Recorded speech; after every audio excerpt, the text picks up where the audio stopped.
राष्ट्रवादीचे माजी प्रदेशाध्यक्ष आणि सध्या भाजपमध्ये असलेले मधुकर पिचड आणि त्यांचे चिरंजीव वैभव पिचड यांनी शरद पवारांची भेट घेतली आहे। अर्धा तास त्यांनी पवारांशी चर्चा केली।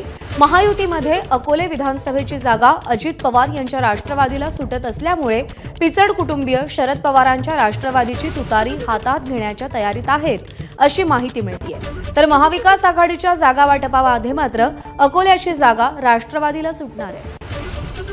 निलेश बुधावले आपले प्रतिनिधी सध्या आपल्या सोबत आहेत। निलेश, जागा वाटपाच्या अजूनही चर्चा सुरू आहेत, पण संभाव्य समीकरण लक्षात घेता आता गाठीभेटी कशा होताना दिसतात?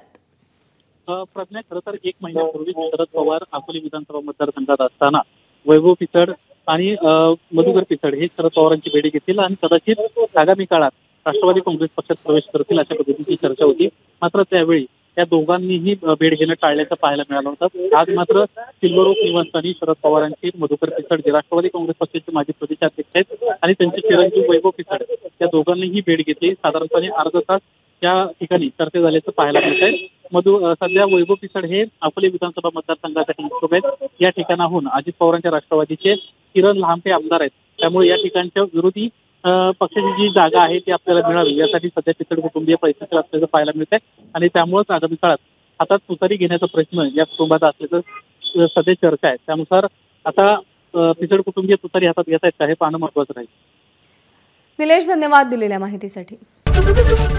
एबीपी माझा, उघडा डोळे बघा नीट।